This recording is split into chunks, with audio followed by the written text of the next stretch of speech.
No. Hi there, everybody. Hello, beautiful beings. How are you today?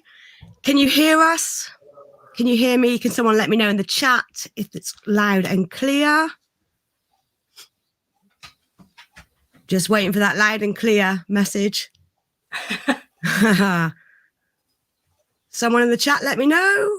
I hope you can hear us. I'm just going to say hello to some people in the stream. So we've got the lovely Meat Free Mike.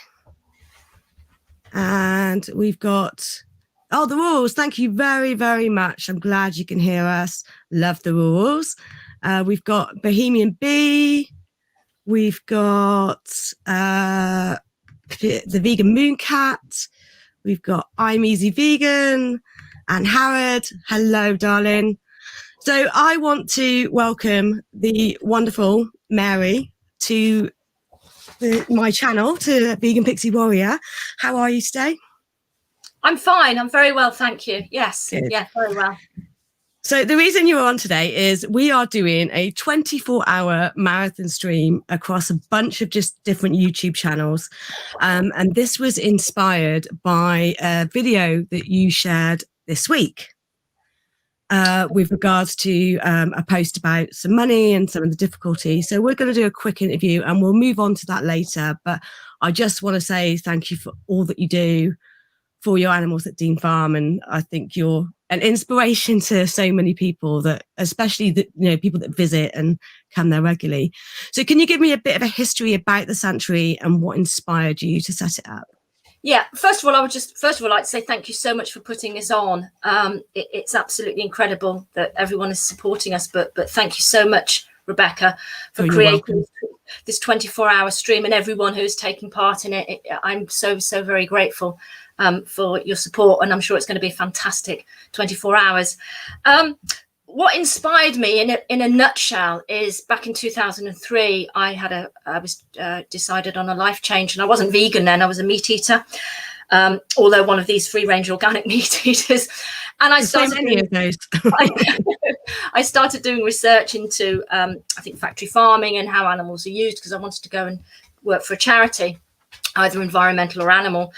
And the further and the more that I looked into the animal charities and the charities such as Viva and PETA and Animal Aid, just to mention a few, and Hillside Sanctuary, the more I saw the absolute horrors of how animals were treated for us to eat and use and wear. And I couldn't believe it. I absolutely could not believe it. And I used to go down to the library, because I had no computer then. There was no Facebook or social media, I don't think. And I would have my 2-hour slot and I would do my research.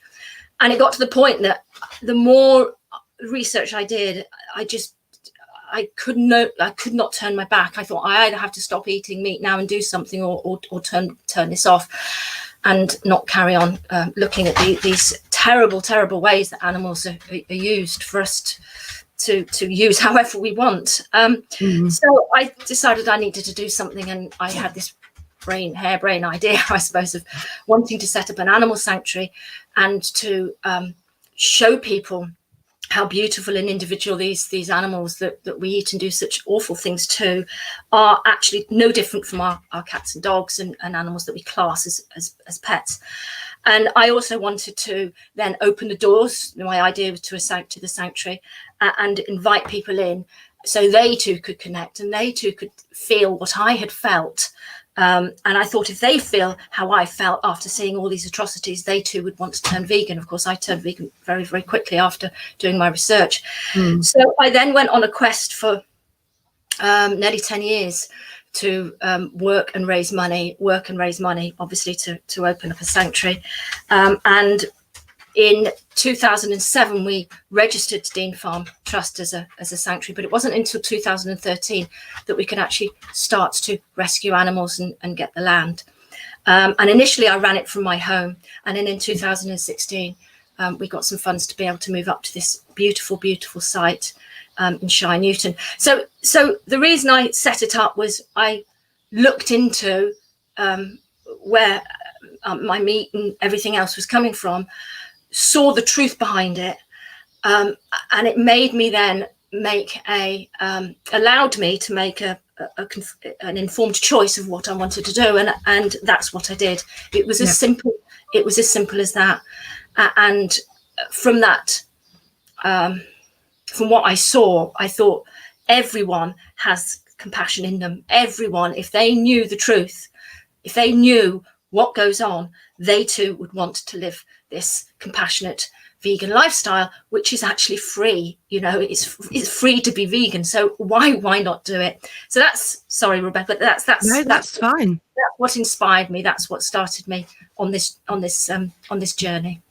That's brilliant. It's great, and I love the way you told that story as well, because you can just feel your passion and your love for animal rights when you're talking, Mary, and that always comes across when you're on camera, always. So that was perfect, exactly. So can you give us a little bit of information of what it takes to run a sanctuary and what things you have to bear in mind? You know, I know there's a lot, but you know, if you can brief it. You've got to be able to give up your life. First and foremost, you've got to be able to be prepared to work 24 hours a day, 7 days a week, no matter what is thrown at you, no matter what's going on in your personal life, no matter what is going on in your social life. You have got to be able to drop every single thing and give your life to the sanctuary. Rain or shine, anything that's thrown at you, you've got to be able to commit to that, because you are committing to lives that you have saved. You have made the decision to save a life or rescue a life, and that innocent, vulnerable, sometimes very badly neglected or abused animal is relying on you, and you have committed to them. And so first of all, you cannot let them down. So you don't go into running a sanctuary just on a bit of a whim. It really is a lifelong commitment. You've got to make sure that you can give them, or at Dean Farm, we make sure that we give them every single thing that they need to live an enriched, safe, happy, loved life, not to come in and just live their life alive in a field for the next 20 or 30 years, but they've got to have the right companions, the right enrichment, the right food, the vets, the medical attention, the companionship, the social networking, be able to express their behaviors. And all of this there's a lot to take into account, especially when we have 13 species.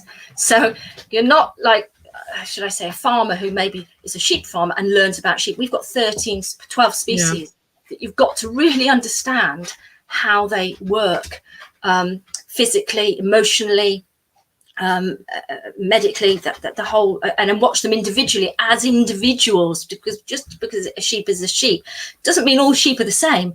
No. So Percy, one of our first rescue sheep, is completely different to Topsy, who we rescued 3 years ago. So even within their species, they are just like humans, completely individual. And that is really, really, really important when you are running a sanctuary and when you are committing to the guardianship of these animals, because you could have a group of pigs and one could be bullied. So you can't just put in, hundreds of pigs in together. Well, maybe you can, but we don't here. And we look at how they interact. And this is why we've got, I think, 5 sets of little piggy families. So planning and so that's just one aspect of it. But you're right. I mean, I've always had cats as companion animals, and each and every one of them is completely different to the other. They've all got their own personalities, and I can tell when one's meowing if they want to go out or if they want to go food. I know their different behaviors and settings, and you're right. It's a very important. They've all got their own individual personalities because they are individuals. Yeah. But sorry, I interrupted you. No, that's fine. They will still survive and they will still live. But you want to give them a life where they're really, really happy. And if you open our gates at the sanctuary, no one ever tries to run away. Or if they do jump into the woods, they're there an hour later wanting to come back. So it's providing a really holistic home, like us in our home. We feel safe. We like our home. We enjoy our home. We enjoy the people that we live with, hopefully. And it feels safe and warm and food. So it's the same here for these guys. But also a lot of planning and preparation it's vital, because of, as I said before, you don't know what's going to be thrown at you, whether it's weather, whether it's funding. You could take an animal in thinking that it's going to be easy to look after, and it could have a whole host of lifelong illnesses. So you've got to be really, really prepared and really plan ahead for where your animals are living in the seasons. And we couldn't really prepare for COVID, but you've got to try and prepare so you are protecting them and their future and the sanctuary. It's like the cows, you know, we knew that they were going to grow. We didn't really expect them to grow so quickly and eat so much. You know, little Boris, our little lamb who we rescued earlier in the year, he's on lifelong medication now. We didn't expect that. You know, our ponies are on lifelong medication. So there's lots of things you've got to take into account and be prepared for.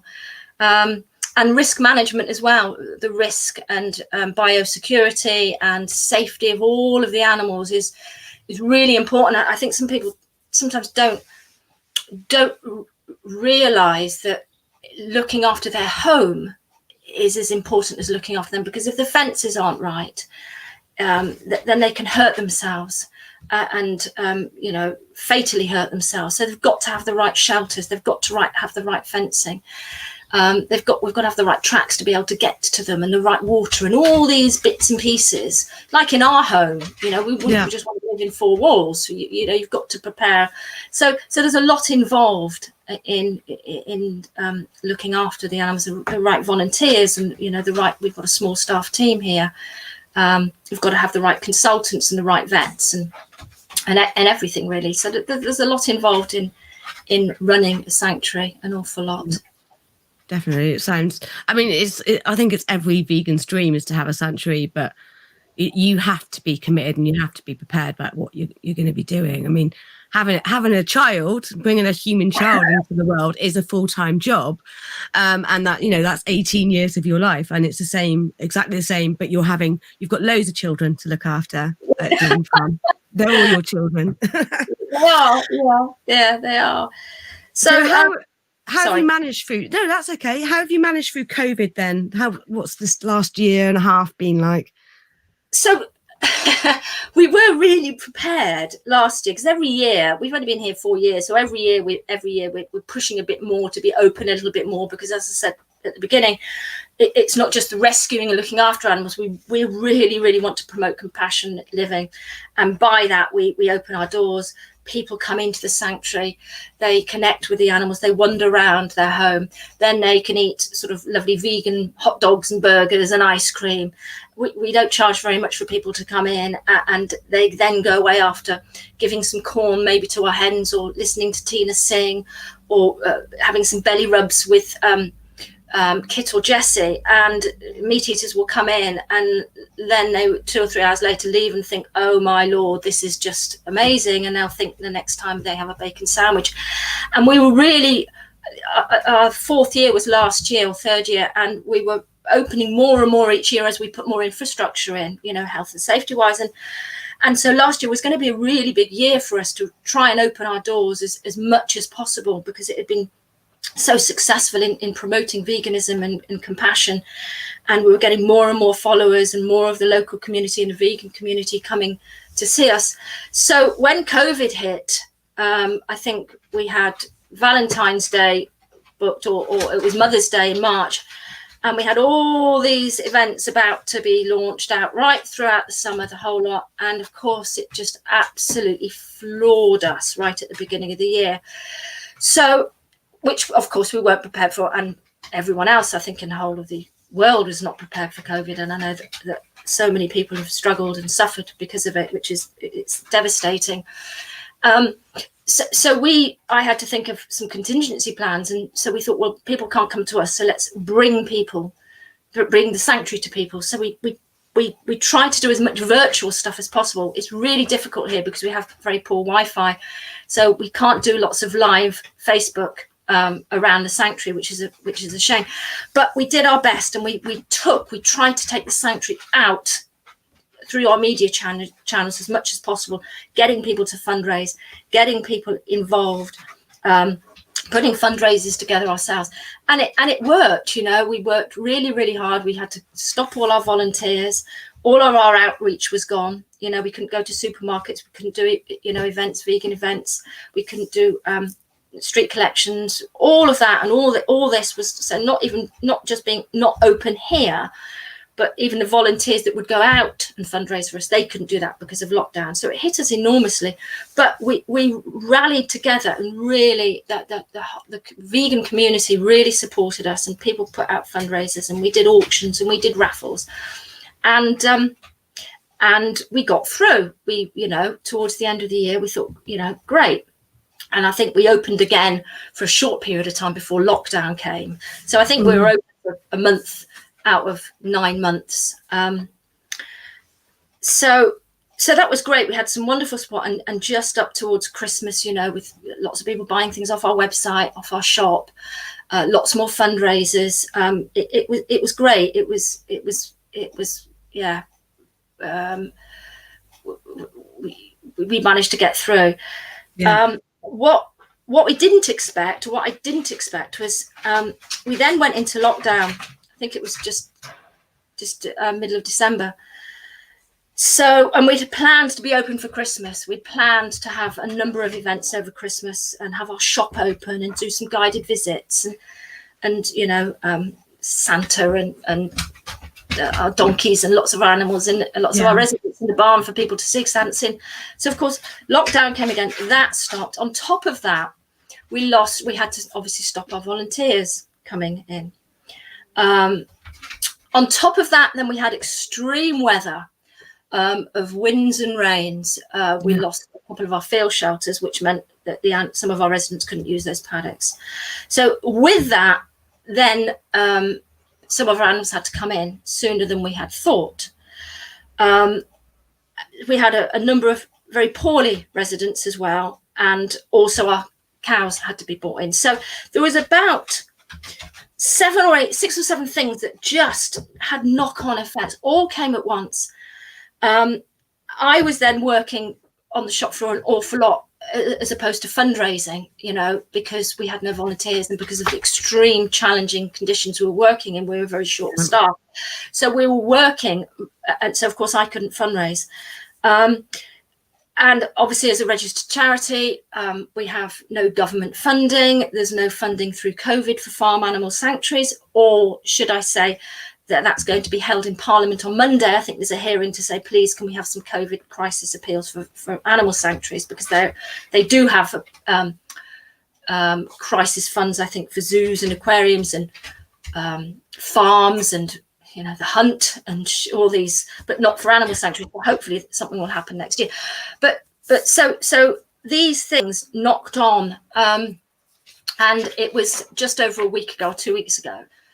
I thought, and of course, January, everyone then has no money. It's Christmas is gone, you know, COVID's hit everyone. And I thought, what on earth? I thought these are because always January to March, April, are difficult months. You know, you get extreme weather, and it's just they're the hardest months financially.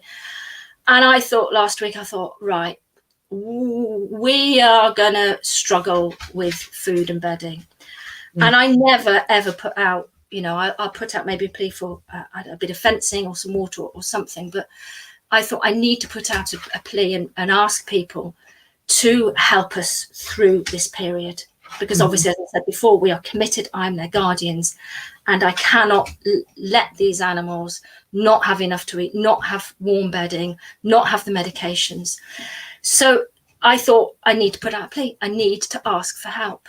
And that's what happened last Sunday. And so we put the plea out, and we have had an absolutely amazing response. I am so humbled with the amount. I'm sort of speechless still, really, with the amount of amazing response from our current supporters, and the vegan community has just been absolutely incredible, because it's the monthly donations we really need.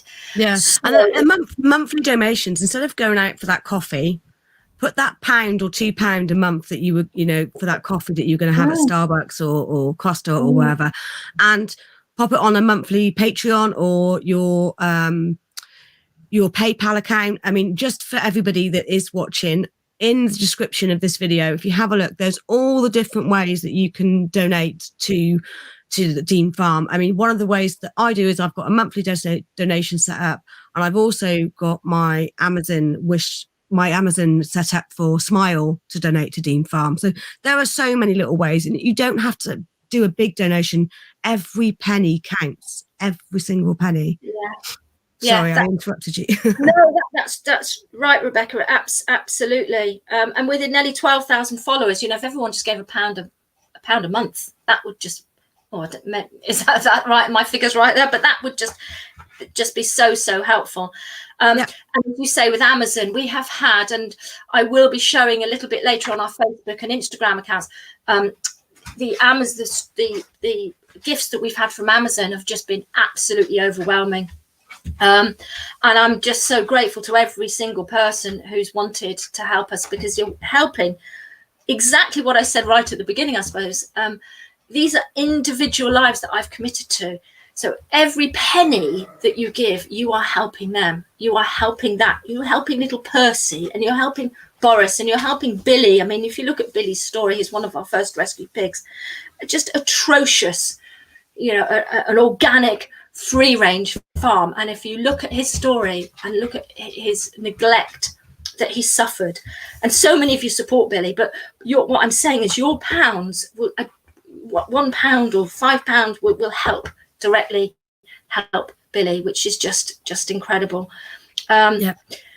So sorry. no, that's fine, it's perfect. I'm just going to check, because somebody said that this is the Gofundme page. Let's have a look. So I don't know if everyone can see that. Can everyone see that? Yeah. So yeah, this is the Gofundme page, and I'll just refresh it because apparently it's gone up. This is for the stream. So if you can donate to this today, then great. Our plant-based Leon has just donated £30. That's great. He's a student as well, so that's a lot of money for a student to donate. Thank you very much.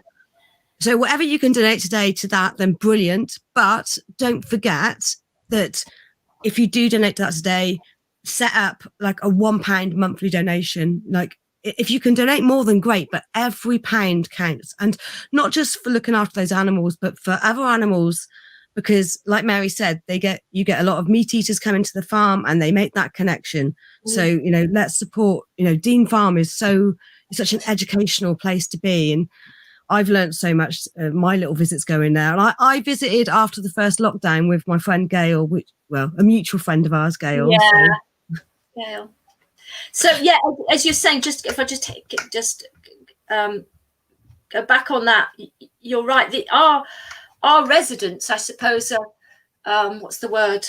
Ambassadors, aren't they, for veganism? Yeah. They are ambassadors for veganism, and they are just, if you see them and you spend time with them, and they love visitors. You know, I must get this across. We are not a petting zoo. We are not a commercial entity. We are not in any way, shape or form. Our residents come first, and most of them love visitors. They absolutely love visitors and love connecting with our visitors. And so they are the ambassadors. They are there, and you look into their eyes. And I think I said this a couple of years ago in one of the speeches on our first open day. If you come to our sanctuary, and hopefully you can all come, hopefully later this year you'll all come, and you can look into the eyes of some of our residents, and they will just speak to you. They just ooze just love and just individualism, and I can't get the words out really, Rebecca, but no, I know exactly what you mean. They just talk to you, and you just spend the time with them, and they talk to you, and you just got to give yourself the time to listen, and you will go away from here and you will never eat meat again. No, I had a moment with Clover just after you got Buttercup and Clover, because cows are my favourite. Since I became vegan, I wasn't really bothered about cows before, but since I became vegan, cows are my favourite animal. And we came to the Dean Farm for one of your open days, and they were still quite small at that time. I don't think you'd had them that long. And I think it was Clover, and he came up to me and he put his face against my face, and I just burst into tears. I just cried. And that photo, well, his face isn't quite touching my face, but the photo I use at my end screen on my YouTube videos. But it was just amazing. It was just such an amazing moment, and I'll never ever forget that moment ever. Oh, beautiful. That's great. So do you want to tell us about some of the animals that you've got? Because you've got a lot. Well, we have, and we've got, as I said, 12 species. So we have, we've got 27 pigs, 51 sheep, 8 goats, I think 44 hens, 2 ducks, 1 cockerel, Colin Pierre, only 2 turkeys, bless, we've got Tina and Harriet, 21 equines and donkeys, 2 little doggies, 12 beautiful cows, and I think, and 5 bunny rabbits. So who do I talk about? Who would you like me to talk about? I think Tina is with Christmas just gone and the atrocities that happen for people to eat these birds at Christmas. Tina is just such a special resident. Yeah. And she was one of the first residents we rescued here back when we moved here in 28th of November 2016, and we rescued her 22nd of December of that same year. And she came with her 4 friends, and she was in an organic, she came from where Billy came from, an organic free range farm. She sadly, her friends have passed away now through genetic breeding. These birds don't really have predisposed conditions because they're bred to put on a lot of weight in a short period of time. So they have respiratory and heart issues and physiological issues, sort of things, sort of their legs and their hip joints have problems, which Tina has at the moment. But Tina is, I would say, an inspiration. The intelligence and the intelligence she just shows you that these animals are no different to us. She greets you, she talks to you, she tells you when she's in a bad mood, she lays eggs, she lays nests, she has her own friends. You know when she's happy, you know when she's sad. And when she lost her last 2 closest friends, Sophia and Brenda, she was absolutely heartbroken. We were really, really worried about her. She was grieving. She was looking for them for weeks and weeks, crying, and then she was grieving. And it was so awful to see and to think that millions and millions of these birds are just tossed aside and eaten. Yeah, it's just unbelievable to imagine that, when you see how unbelievably intelligent and social and how much we can learn from them. You know, yeah. Harriet looked after Tina when Tina was grieving. You know, they look after each other, they support each other. So Tina is the most incredible, one of our most incredible residents. And more recently, we've lost George this week, one of our first rescue pigs. And Tall Paul was his companion. And Tall Paul was our first rescue pig. So Tall Paul, today, we spent some time with him this morning. He's now down back at the barns, but obviously he is going to be going through grieving. He is going to be struggling because he's now lost 3 of his friends since he's been here, all through, again, I think probably genetic breeding, chronic arthritis at such a young age. So, but Paul is his behavior. He's so quiet. He's like, when we rescued him at even 3 months old, he was like an old man then. He's actually a bit like Buttercup, one of our rescued cows. Buttercup is like a bit of an old man. He just watches and is really quiet and quite vulnerable, but then has a little bit of a play about, a bit of cheekiness and naughtiness. But on the whole, very quiet, very reserved, very laid back, and seems a bit old before his time. But equally, he was, when he came down 2 days ago because him and George lived in a paddock off the track.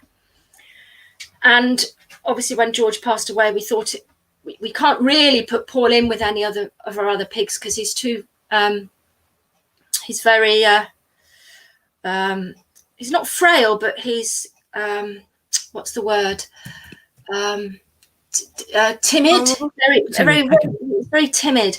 So what we thought, we'd bring him down to the barn so he's got company until we decide whether or not to move some of our pigs around, or it might be that another pig in desperate need would make a good companion for him. And it was really sad, actually, Rebecca, because we brought him down on the day that George passed away, and he thought he was on a little day trip, and he's lived in the barns before. And that evening I went to put him in, and he walked back. Sorry, he walked back up the garden. Can you believe it? To go back to his paddock thought that George was there. And he was standing by the gate at the top of the garden. If people have been to us, you'll know where the barns are in the garden. And he walked up there, and it was, about 5 o'clock. And I said, "Come on, Paul, we've got to go back to the barns." And that just shows, sorry, I haven't told anyone this because it's only just happened.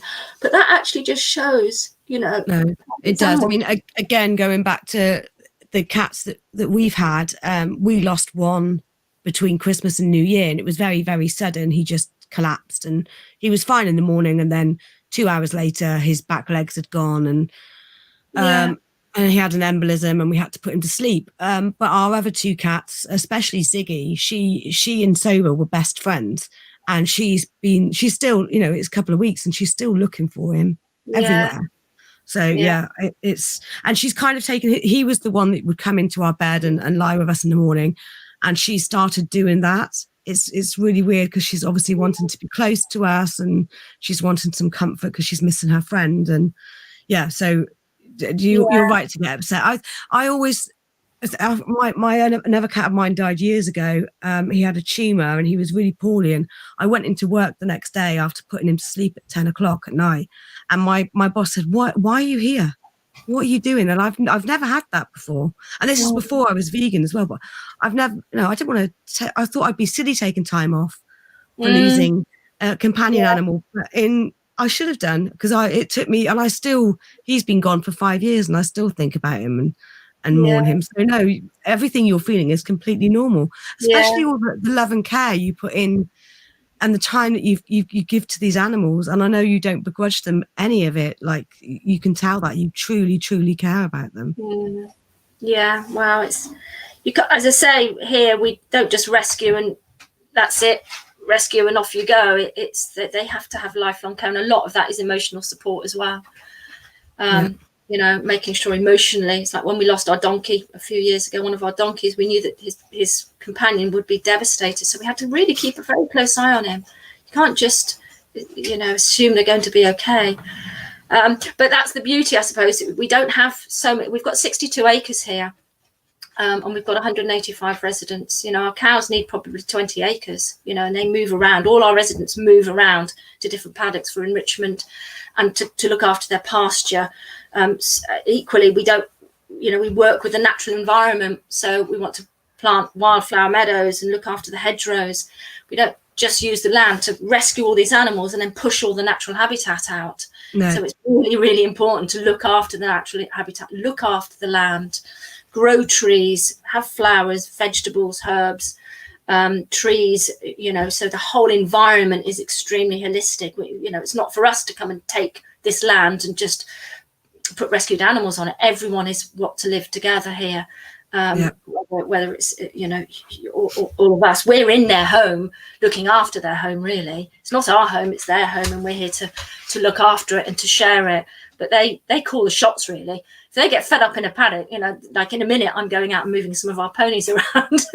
Pudding and Treacle and Toadie are getting a bit, Mum, can we go and see Hebe and Rosie and Sooty? We haven't seen them for a while, so I'll be moving them, and later on probably on social media you'll see them all herring around together. So but that is what is really, really important. It's there's so much involved in looking after them, to making sure that they're actually get everything that they need, really. Definitely, it's great. And do you want to go over some of the we have touched on some of the fundraising the ways people that can, sorry, I can't get my words out today. The way that people can support you. Do you want to go over some of those? So we try and offer as many ways as possible, because everyone has obviously sort of different budgets, and even if no one can do, can give monetary, share us on Facebook, like us on Facebook and Instagram and all the social media, because the more we get out there. So that's first and foremost, really. We have a Patreon, which is great. So Patreon, and you can sign up for certain amounts, and you then get sort of some exclusive pictures and videos. It's like a little members club, I suppose. And that starts at £5 a month. And I think it's 10, 25 and £50 a month. And the £50 a month is, for example, you would have access to all our open days for free, but obviously that's not happening at the moment. So we've got Patreon on. All of these are on our website, on our donate page. So we've got like us and share us, obviously, Patreon, monthly donations, which is really, really important. Monthly standing orders straight into our bank account, or PayPal is really, really good. PayPal and our bank account are really good because we get the money straight away. Facebook is fantastic, but we don't get the money so quickly. But a lot of Facebook fundraisers and birthday fundraisers are absolutely brilliant. That's a really easy way and a really social way to support us. And I think a lot of that happened last year. So lots of activity on Facebook. Paul did 100 kilometers, didn't he, in his garden? Paul did that, and Tracy Wood did another fundraiser for us. So but equally, the people who raise £50 for us, or it's people who are actually putting it out there and fundraising. So Facebook fundraisers are fantastic. Fundraisers in people's back gardens, cake bakes, all those sorts of things is a way to help us. Monthly donations, one-off donations. We have got Leave a Legacy. So that's, I suppose, if you're looking at doing your will, that was something that was introduced a while back. That's just something, I suppose, to think about. I've now done my will. So it's just, we've got the legacy leaflet there. We've got, what else? We've got Amazon. Amazon wishlist is huge. We get a lot of support from the Amazon wishlist. And the beauty about that is we put on the wish list what we need at that time or in the very near future. So it means it hits us. Yes, sometimes you've got to pay for a little bit of postage, but it means we get what we need. And it can be anything from £1 up to a few £100s. So again, it can fit into people's individual budgets. And of course, if they go through Amazon Smile, then I think a percentage gets given to us as well. Easy. Yeah, one of the things I do is Amazon Smile. I was going to share your Patreon page so people can have a look at that. That's really good. Easy fundraising is another one, and also what's the last one? Gone blank. Oh, our virtual shop. Right. So that's our Patreon page. Yeah. So that's really good fun, and you get an exclusive little newsletter and sometimes sneaky things behind the scenes. And so it's a monthly donation, but you're actually getting something back as well. So if you want to give us a monthly donation for £5 or £15, then I would join Patreon. And then there's the website here as well where you can sponsor an animal. I know another mutual friend of ours, Lucas. I'm actually talking to him later today. He wanted to raise, instead of having a Christmas present, he wanted to sponsor Tina. And I think he needed like £5 more. And I was like, oh, well, there you go. And I just gave him the £5. Yeah. But so there's all the residents. There's Clover and Buttercup. And Faith and Dylan. There's all the animals. Yeah. So that's another way. So sponsor resident is really, really good, and we do them virtually or by the post. And so it's a great present, either birthday present or just one-off gift or whatever. It's a really easy way and a great way to support us. And also, Rebecca, our virtual shop is really good because we use Wye Valley Country Stores, who are our suppliers, and they give us a big discount. So what we've done is put on the Sanctuary shop things that we need. So basically you give us, I suppose, the money, and it's not that. No, sorry, it's Feed Our Residents. It's not our shop. It's is it Feed Our Residents? Feed Our Residents. If you go into Sanctuary, fundraising, is it? Is it? what's Sanctuary? Yeah. Does it say feed up virtual? Our residents virtual shop. Here we go. So Sorry. that's all right. We update this. I think it was last updated at Christmas. So you basically donate the money through PayPal, and we use that money for enrichment. So the Greengrocer's festive mix was to help us with sprouts and carrots and Swedes and things for Christmas.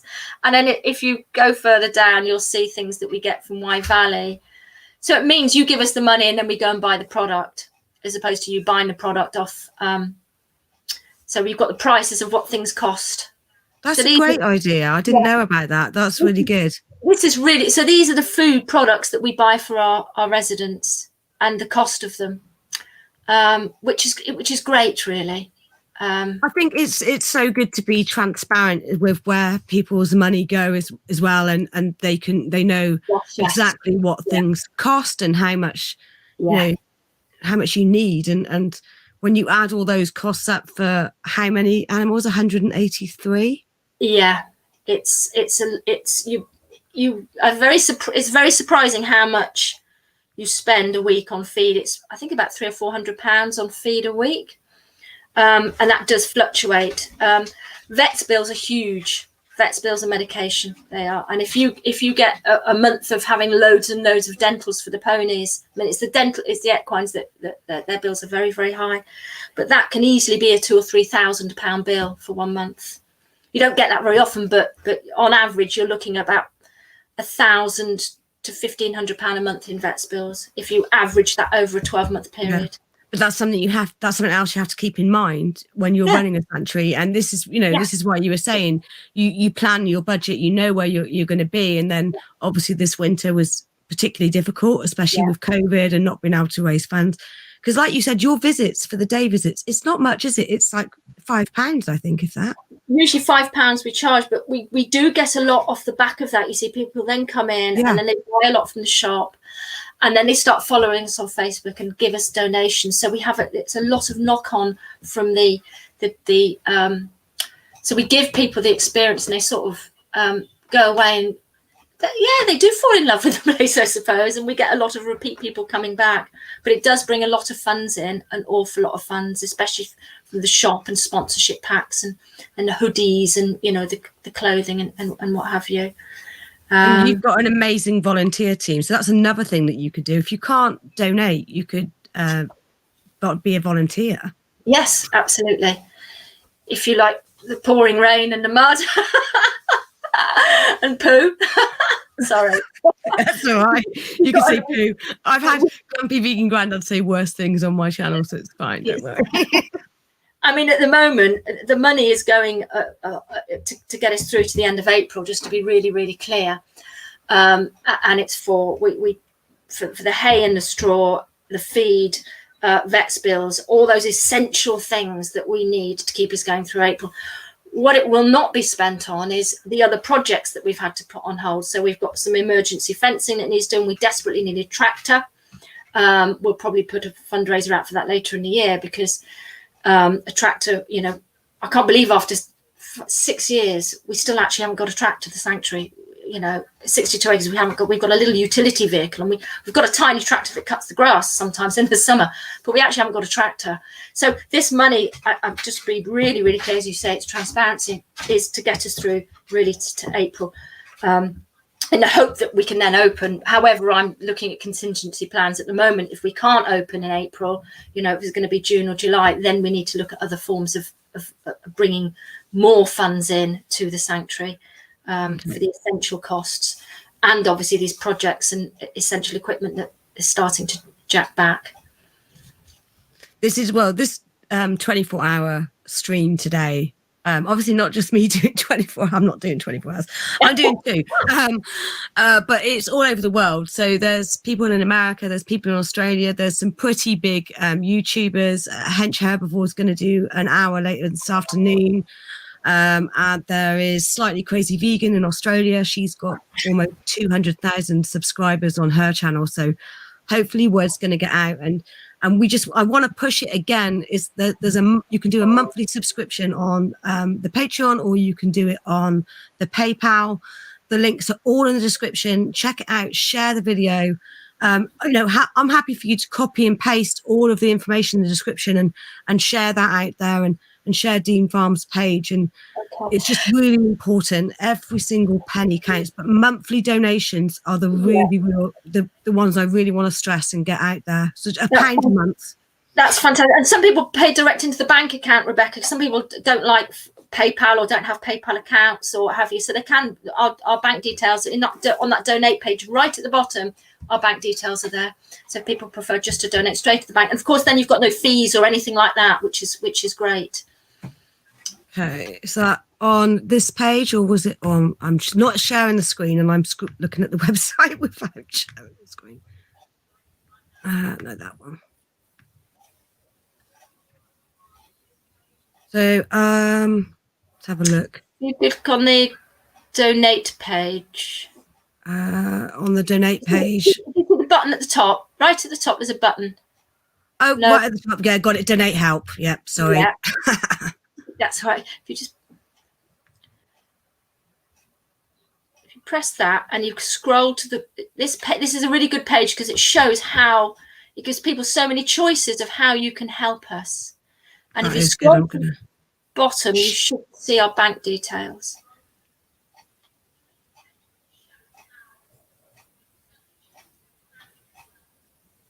There you go. Bit. If you go up. Being too quick. There we go. Okay, fantastic. So I hope everyone can see that. I've shared the link to this page in the chat as well, and I will actually add that to the description also. Thank you so much. It's on there because there's so many ways to donate and help out. Definitely. Well, thank you so much. No, thanks for coming on and talking about everything. I know you've got a really busy day, and obviously with COVID and not having all the volunteers you usually have, I'm really grateful to you making this time, and hopefully we can get some good funds for you today. And as I say, thank you. I can't thank you enough for putting this together because it's a big thing. And excuse me, hold on. People have obviously giving up all their valuable spare time to do this. So I'm so grateful from myself and fellow trustees, from the team here, and for all our residents. Thank you so much, Rebecca, and everyone else who's live streaming. This is, excuse me, okay. This is actually my first live stream. And you've done brilliantly. You're naturally in front of the camera, and I did say this to you yesterday when we spoke, but I know that I'm echoing everybody that's watching today, everyone that's streaming. We want to thank you for what you do for those animals, because it's absolutely incredible, and the whole team is incredible. If you haven't been to Dean Farm, and if you are in the UK and you're local, go, when they're doing their open days again, go and check it out, because it's just such a wonderful place to visit. And all the staff there, all the volunteers are so friendly and welcoming and helpful. And I can't sing your praises enough. So you deserve every single penny that we can get for you today, because the work you do is incredible. Thank you. And thank you for, I forgot to say, thank you very much for everyone who voted for us for Veg Fest Favourite Sanctuary of the Year, which we couldn't believe, but we won it last year. So thank you so much for that. Yeah, it was well done. You do really well. Everyone sings your praises. It's such a fantastic sanctuary. I mean, I haven't been to many, but I think Pear Tree and yours, but it's wonderful space. Okay. Thank you very much for coming on.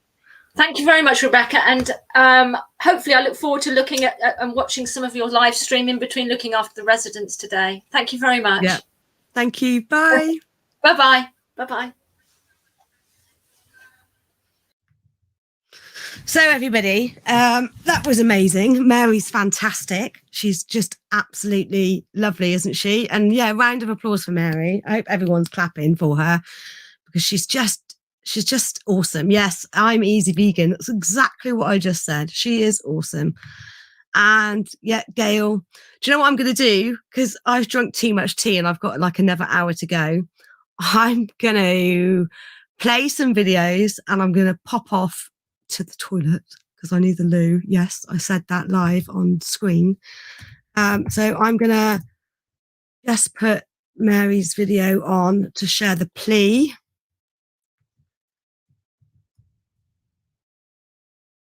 Sorry, guys, bear with me. It's my fault for drinking tea live on YouTube. Why would I do that? What a silly person. So I'm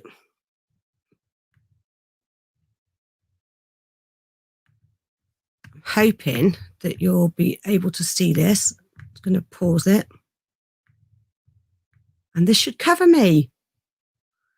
And I'm hoping that Gail, are you able to come on?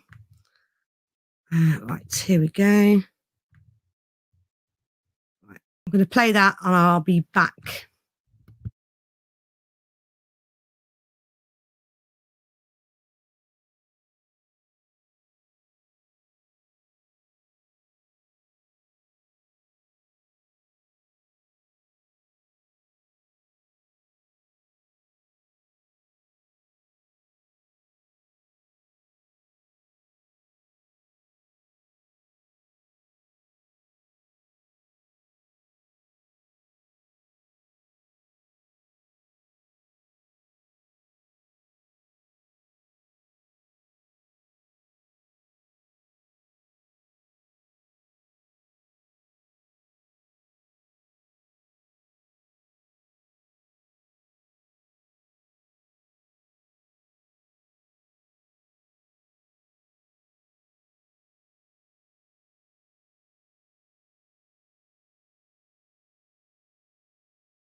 Oh, is the video on mute?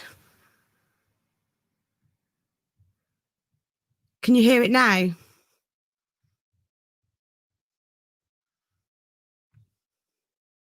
I did have a nice wee.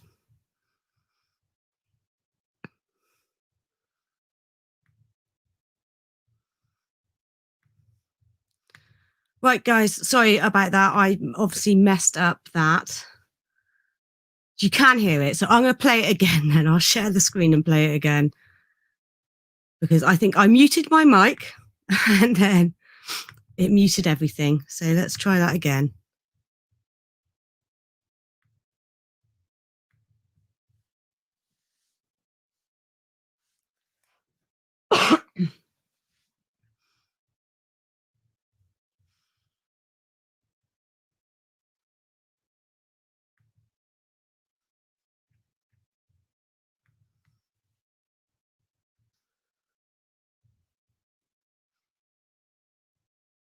It muted everything. So let's try that again.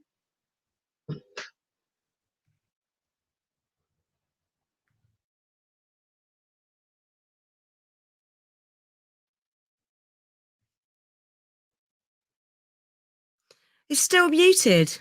No one can hear it. I can hear it, yeah. I'll stop playing it. I'll just let Gail on and I'll stop playing it. How weird. Right. Okay, sorry. Hi, Gail. I can't believe, there's a wee box I can tick and I haven't ticked the right box. Sorry, I'm easy. I thought that would fill it in while I was off having a loo break. How are you, Gail? Are you frozen? I'm good. Oh no. Oh, you keep me? freezing a little bit. Yes. Yeah, I can remember Gail's Welsh dresser as well. It's beautiful. Yeah, I can hear you fine. Can you hear me? Can everyone hear Gail? Yeah. Yeah. Yeah, definitely. So you've got a Dean Farm Trust t-shirt on there? I have, of course. Yep. One for every day of the week. Yeah, you do quite a lot for Dean Farm, don't you? As much as I can, yeah. I'm I couldn't imagine not doing anything. And it's been awful not being able to get over there. Every year just before Christmas, we make a trip over, Steve and I. We fill his van. You know, I don't have a Christmas present. My Christmas present from Steve is filling his van with stuff for the animals. You know, I can't think of anything better than to do something like that. I don't need anything. They do. It's more important, isn't it? You know? Yeah. So yeah, that was hard, not being able to do that. So we just made the donation. And I guess now this is, you know, that what you've done with Mary this morning was brilliant. But it's getting it out there and, like you say, making people realise that even donating £1 a month, if all what Oh, you froze again a little bit, I think. You know, yeah, it all makes a difference, definitely. Yeah,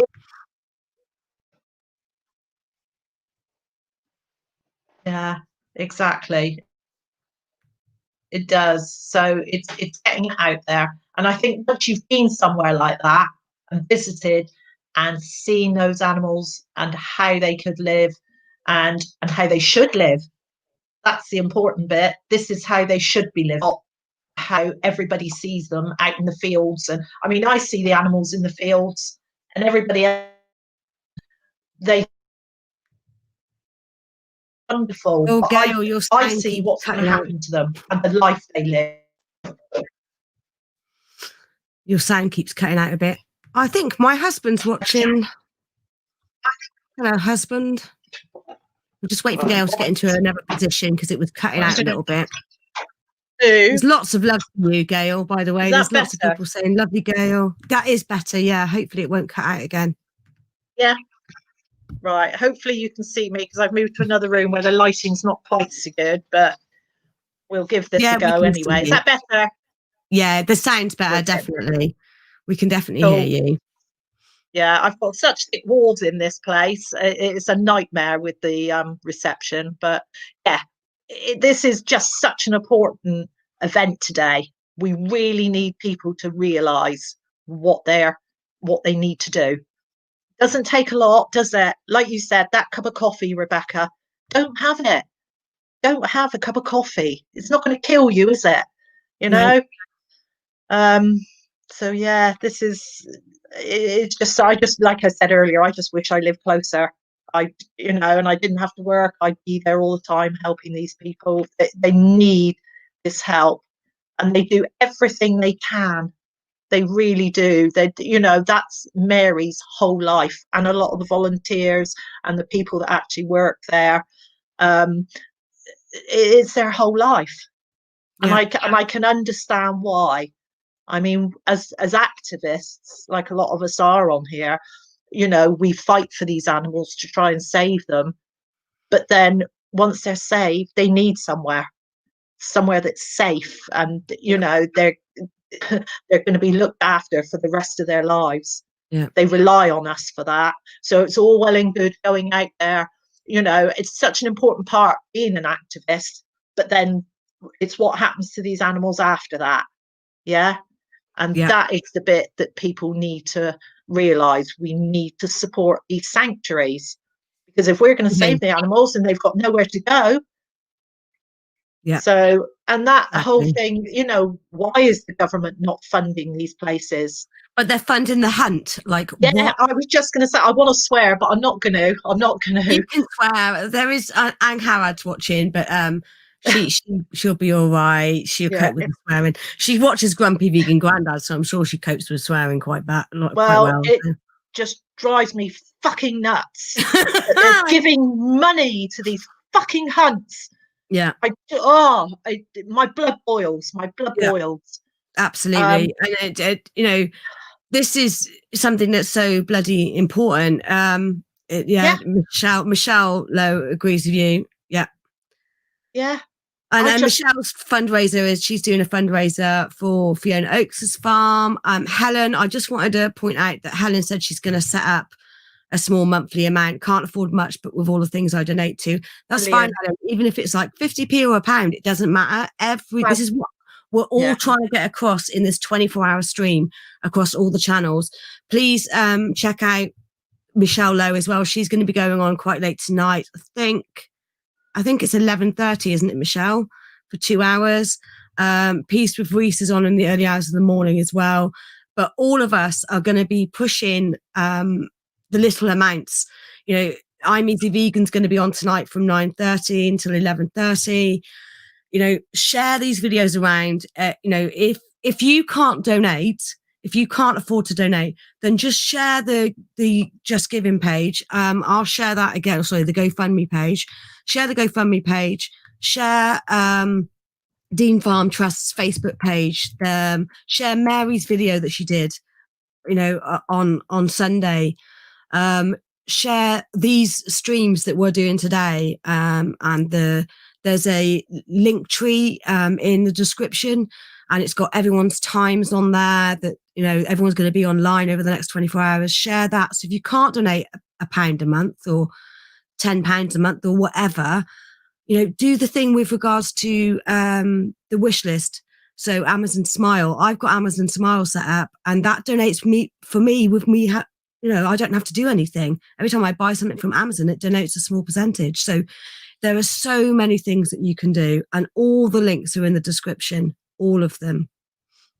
But I'm sorry, I didn't touch you. I was going to refresh. We're at £95 already, which is great. I know we had like £35 before we even started streaming today. So I am really, really happy with that. That is brilliant. You can't hear him. Muddy Paws, you can't hear at all. Can everyone else hear us? Muddy Paws can't hear us. Can everyone else hear us? Is the sound gone? Has the sound gone? Can anybody hear us? Can you just let us know in the comments if you can hear what we're saying? Because Muddy Paws says she can't hear. Okay, so Peaceful Reads can hear. Muddy Paws turn up the volume. So yes, they can hear. That's fine. So, all right. Okay, cool. Yeah, brilliant. Sounds okay. What I want to talk about, obviously, your love for Dean Farm, which we've gone over, but I also want to talk about what you've been doing in lockdown. So you haven't stopped doing your activism just because of lockdown. What have you been doing? No, I mean, in between the lockdowns, when it was permitted, you know, I was back out on the streets for you, Rebecca, which was amazing. We the Free. And yeah, it was so good to get back out there and talk to the public again, reminding that the thing is, everybody is talking about lockdown and the pandemic, but nobody is talking about what we can do to help prevent another one. And that is just so important. I know, okay, the vaccine, okay, whatever anybody's views are, that's fine, whether you take it or whether you don't. But the thing is, we don't want this to keep happening. And we know there's a possible way of preventing some of these. Yeah. So we have to keep pushing that as well. You know, I'm vegan for the animals. That's what it's for me. That's why I went vegan. That's why I'm an activist. Also, look at what's happened all over the world.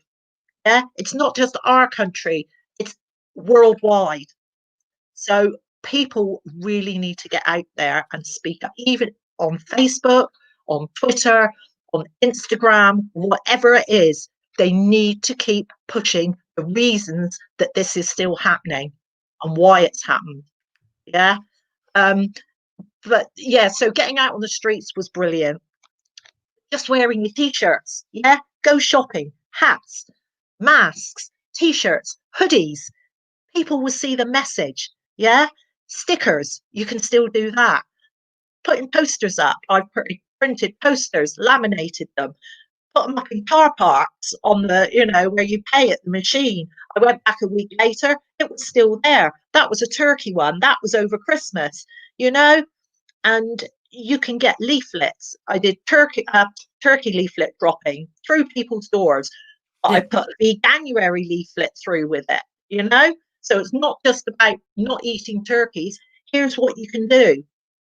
Veganuary, give it a go, you know. Yeah. No, don't give it a go. You've got to fucking stick to it. It's something you're going to do for life. It's not give it a go and then think, oh well, I did January, I'm not going to do anymore. No. You've got to do it for life, you know, and the help is out there. we're here. We're on the end of a computer. People can talk to us, you know? Yeah. There's the vegan switch as well. So I'll just get there. So the vegan switch, if you share this as well, it's fantastic. It helps people go vegan. You get your own, let's have a look. Where's the vegan switch? Why can't I find a website? Aaron, can you, if you're still on there, Aaron, can you link the website on there? And then I will copy it and share it. Yeah, the vegan switch is fantastic. So yeah, pop the link on there, Aaron, for me. You should be able to because you're a mod. And then I'll share that. And if everyone wants to be a mentor for the vegan switch, then you can contact them and do that. Thank you, Aaron. Let me show it. There are just so many ways that you can be active. I know we can't get out on the streets at the minute. You know, another thing that I'm not going to say I like doing, but I think it's really powerful, and that's doing visuals, and sharing your footage. That is so important. I mean, in a minute, I'm probably going to share some old footage I've got because I've got nothing recent. I think I've done a couple this last year, not many, because we weren't able to do it. But all that because everybody is affected in different ways by different things. You know, it might be a sticker, it might be a poster, but it might be that footage you show. And even when you get people having a go at you for sharing these things, don't forget they've seen it. Why are they having a go at you? Why are they getting so upset by it? Why are they triggered by it? You know, it's all about planting seeds and keep planting those seeds in whatever way you can. And it could be somebody going to visit Dean Farm. Yeah. Because it's not just vegans that visit Dean Farm. You know, it is those meat eaters as well. As Mary said, they do go there. They take their children there. And if it opens their eyes, then it's got to be a good thing. It's about education, isn't it? Yeah. It's educating people and making them realise that they have been brainwashed from a young age. I was. You know, you're conditioned from a young age. It's okay to eat, you know, you love your cat, you love your dog, but it's okay to eat the cow, the chicken, and you don't ever question it. So it's time for people to start questioning that. You know, we are being brainwashed the whole time. The difference is I've had my eyes open and I see all these adverts and everything else for what they really are. And that's what we need people to do, open their eyes and, you know, make their own decisions. Don't be told this is what you need because you don't, you know? Yeah, I agree. And it is education. It's like when I had Ronnie Leon doing a live the other week, and he was saying we've got to focus on the education, and you know, you can talk to them in the street, but you know, giving them that information for them to go away and have a look in their own time, because it's not something that sometimes it is. Sometimes I've done outreach and I've been speaking to someone and it's instant and they've said on the spot, I'm going vegan, I can't be a part of this anymore. Sometimes people need to go away and do their own research. So we had a volunteer at the Cuba Truth, say Pete. He saw a Cuba Truth, couldn't stop and talk to somebody, took a card, went away, did his research, and a week or two later, he was standing at a cube with us. It's, you know, that's incredible that can have that effect, even if that's just one person. So, and Pete's, well, Gail will back me up. He's very passionate. Yeah. He's very passionate. But he's also a very giving person. Like we had, we started our first We the Free event and someone couldn't afford a jumper or a t-shirt or whatever. So he paid extra for that. So, you know, and you can wear a vegan t-shirt, which is not very flattering. Apparently I got called the other day that someone commented on my YouTube video saying that I'm wider than I am tall, so I shouldn't be called Pixie. And I was like, okay. Really? How rude. I think the problem is I'm quite heavy set chested. So that's the problem. They make me look bigger than I am because this camera angle is not great for them, bless them. But yeah, so there is so many ways. You know, there's some of the ideas that I got. Well, actually, most of the ideas that I got from my my advent calendar were from you, Gail.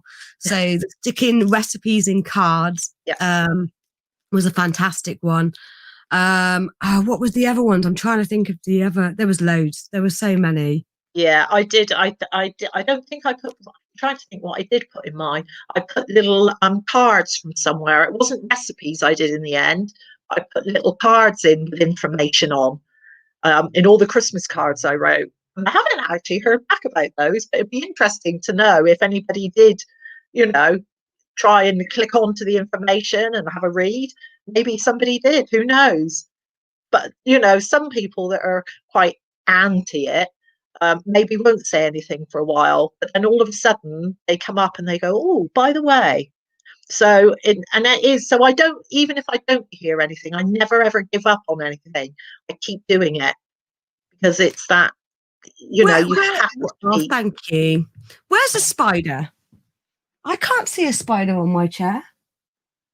Are you winding me up? You're trying to get me to. I'm not scared of spiders, so even if there was like a giant black widow there, I'd be like, "You all right, mate?" and probably say hello to them. And I tell you what, another form of activism which I did, which you know about, Rebecca, and some of the guys on here probably will. That was. Hang on. Oh yeah, do you know what? I haven't got it on. It's upstairs. The Liberation Pledge. Oh, and your tattoo as well. Tattoos, because all the animals. Yeah, you can't see it very well on there, I don't think. It's difficult. Oh, yeah, your Dean Farm tattoo. Let me see if I can find some photos. And it was the whole sleeve I had done in the end. I started off with one, which was Dottie, the pig, and two of her babies, Humphrey and Patch. And then I had Eric and Alan, the sheep, Tina. Is there an album of your there probably tattoos? Is some. There could well be individual ones somewhere.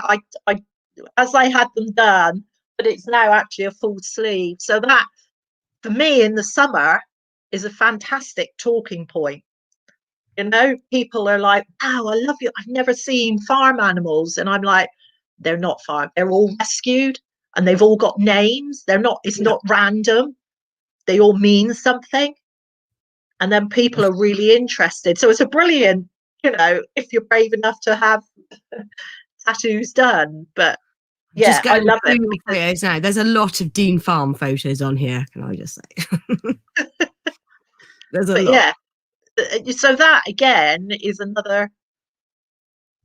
good talking point. I mean, obviously in the winter it's all sort of covered up and things, but come summer and it's out. And like when I'm working and I have customers in the shop and they all go, "Oh wow," and it gets the conversation going.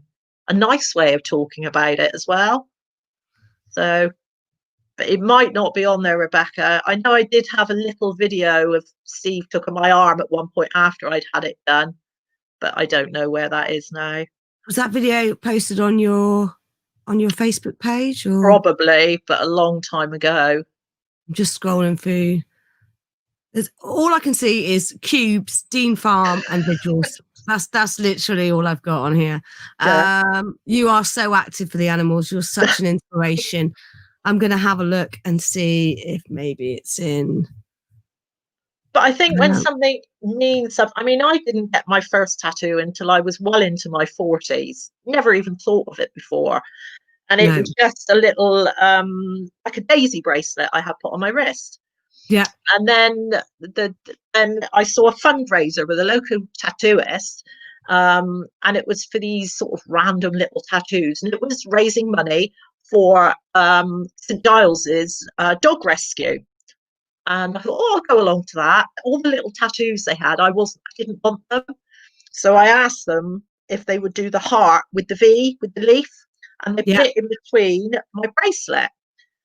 And I got talking to the tattooist, the guy, and I just said to him, would you be interested in doing maybe one with some animals? He was like, yeah. And that was the start of it. And like I said, I was well into my 40s that was the first one I ever had done.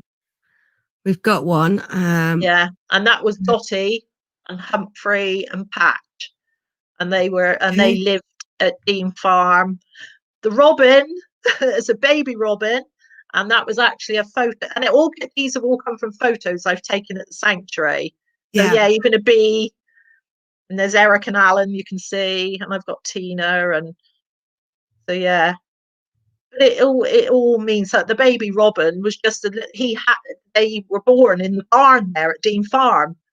Oh, is this the video?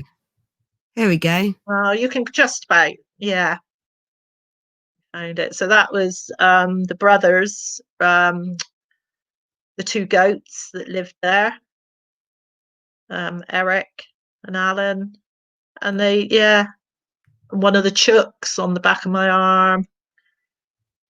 And the only thing, when I had it done, the only animal they didn't have at Dean Farm at that point was a cow, which we know now they have got loads. So the only one I didn't have, and I had one spot left on my elbow, and I actually had one taken from a photo that a friend had gone to a vigil, and she'd got this photo of this cow, and it really touched me, and I just thought, you know what, that one can go on there, you know, amongst all the other rescued ones. Thank you, guys. We are up to £185 so far. Yay! And I've only got 15 minutes. No, I've got 45 minutes left of my stream. I was like, okay. No.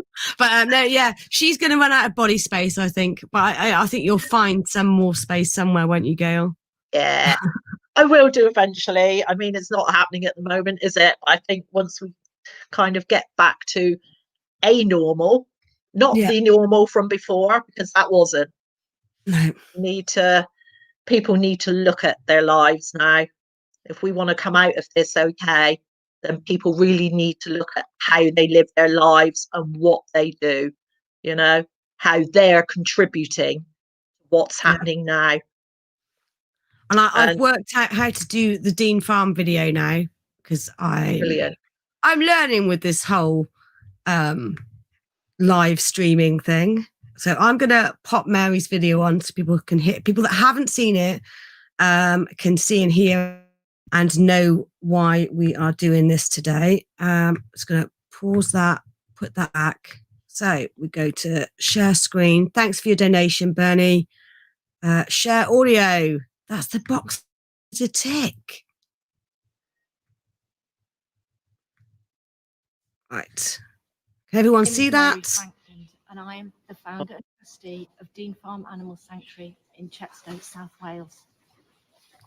Today, I am appealing to everyone and anyone for your help and the help of our 185 residents here in their home for life.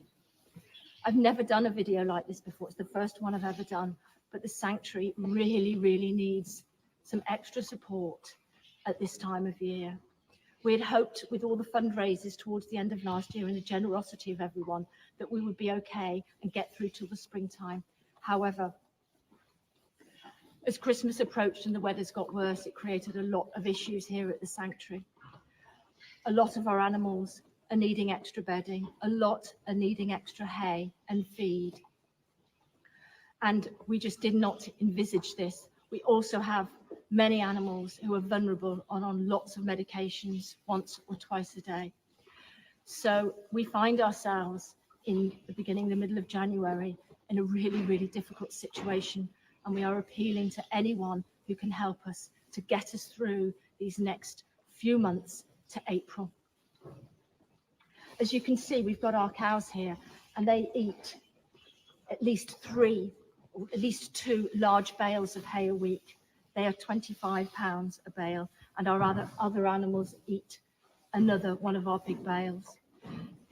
Our Frisian family, Buttercup and Clover, also need lots and lots of bedding, and straw is at a massive shortage this year. They're £35 for a large bale, and they get through one of these bales a week, and that's going to go on probably till April.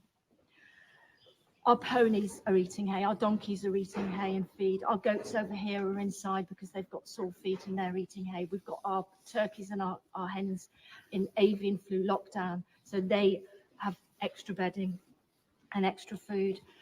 And we really, as I said, need some extra support at the moment. If anyone can help with any amount possible, £5 a month, which is £1.25 a week, maybe buy a cheaper brand of milk, maybe don't have your chocolate bar or your bottle of beer, you know, for 1 week.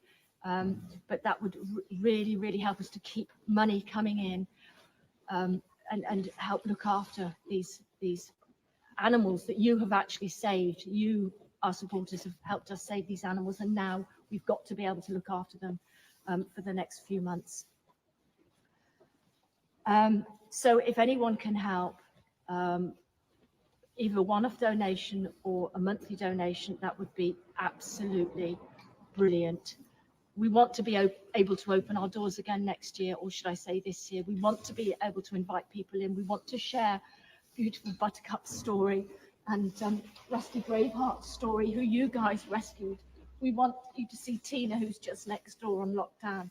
We want to promote compassionate living and save so many more animals that need help. But we really, really, at this time, really need your support. As I said, I've never done a video like this before. I've never asked directly for funds. So please, and if you can't give us any money, just share us on Facebook. We've now got nearly 12,000 followers, and that's taken a long, long time for our little sanctuary to get. We won, you know, UK's favourite sanctuary of the year with VegFest, you know, so thank you everyone for that. And I'm just asking you now, please, please, if you can give us £1 or £2 or £5 or share us on social media, anything, we're just so grateful for. And please share us far and wide, and please, please help if you can. Thank you very much.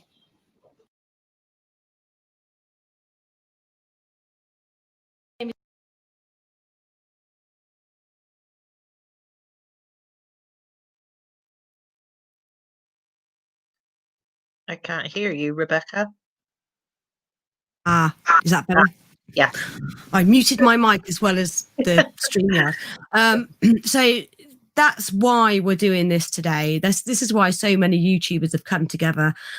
This was the idea and brainstorm of Grumpy Vegan Grandad. So I shared Mary's video with a few of my friends in our chat group. And Grumpy said, why don't we do a 12-hour or 24-hour live stream? So this has been a lot of work, not just me. It's not my baby, it's everybody's baby, everybody involved. I mean, after me is Chantal on her channel, Meet and Eat. Please go over there and check her out. She is going to be making some Welsh cakes, which is very appropriate. And I will be watching because I love Welsh cakes. I haven't been able to get the recipe right since I've been vegan, so I'll be watching that. Meet and Eat, Chantal's fantastic. She is a great cook. She is amazing. Her channel's so much fun. It's so lovely to watch, and her recipes are brilliant. She used to write for a plant-based magazine, Plant-Based Life, I think it was called, if I got that right, Meet and Eat. So yeah, after my stream, we'll be going straight on to Meet and Eat. Okay. Now, there are streams throughout the day. It's not just me. There are lots of people on. I will share the link tree. Now, the link tree is in my description on this video, so you can find it there. And you can find exactly who is on throughout the day. But I will just share it in the comments for anyone that hasn't seen it. Okay. So this is who Chantal used to work for. So please head over. If you want to make some Welsh cakes, head over to her afterwards. There's going to be cooking shows. I know there's some more cooking going on from a YouTuber called Vegan Dollhouse. And she's going to be on in the early hours of the morning because she's based in California. So she's on the west coast of the States. And yeah, just if you can't stay up, if you're in the UK and you can't stay up all night, then fine. But just share it. If you've got friends that are in that part of the world, share it with them so they can have a look and log in on the different time zones. But this link here that I've just posted on the screen in front, I don't know why I'm moving my mouse because none of you can see that. So this here, this is where you can find all the different YouTubers and the different time slots throughout the day. So yeah, big ups to Grumpy Vegan Grandad for coming up for this idea. Massive thank you to everyone that's helped put it together and everyone that's volunteered their time over the next 24 hours to talk about Dean Farm and to get it out there. So I'm gonna I know I've said it before and I've said it a few times. Monthly donations is what we're aiming for. If you can donate to our one-off donation today, our GoFundMe, then fantastic. But monthly donations, even if it's just £1 a month. And if you remember what Mary was saying on their website, I'm going to share it again because it's important. We don't need audio this time. So I've worked this shit out now. I'm becoming a professional YouTuber now. So if you go to donate and help, you've got the different ways. So there's the Amazon wish list, which is fantastic as well. That's another good way. So it shows you all the different items that they're needing, and they range from £5 to £131, £5.99. You know, there's so many different little things. Blue roll, do you know what? I can get some of that from work, and I'll get it cheap. So. And the good thing about that, Rebecca, is also they just all you do is sit there, click on it, pay for it, and everything else is done. You haven't even got to put in the address to send it to. It's already there. So they just send it to them straight away, which is brilliant. Yeah. And then there's the Amazon Smile, which I'm a part of as well. So it's 0.5% of your purchase price. So, you know, that may not sound like much, but if all of us, you know, changing our Amazon that use Amazon, I know Amazon's, you know, everyone's a big fan of Amazon, and I get that, but you know, just that's nothing. You don't even have to put any money. They donate that. There's easy fundraising, Just Giving, their PayPal account. This is all shared. The link to their website is all shared on the description. There's Leave a Legacy, which I didn't know about, so I'm definitely going to add that to my will. There's the Sponsor a Resident. There are so many. But the one I really want to push is whether you want to donate direct, you could set up a standing order with these bank details here. And you can set up a direct debit or a standing order for £1 a month. What's a pound a month? It's a cup of coffee and a cake. It's nothing. I can definitely spare. I think I do £5 a month or £4 a month on my PayPal account with them, which is nothing. I don't even notice it. You've never used Amazon? Yeah. Go careful because it's addictive. I use it for too much, especially in the first lockdown. It is a wonderful website. Their website is really easy to navigate, even though I did struggle, but then I'm old.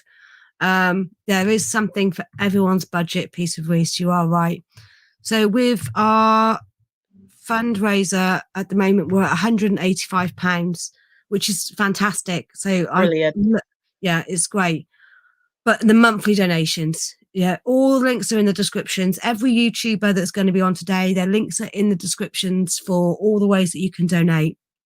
So just keep sharing. And like I said, if you can't donate, if you don't have that £1 to add, then share the video that I just showed of Mary doing her plea. And like she said in her interview earlier with me, she does not do that, does she, Gail? She never does. Never. She never begs, ever.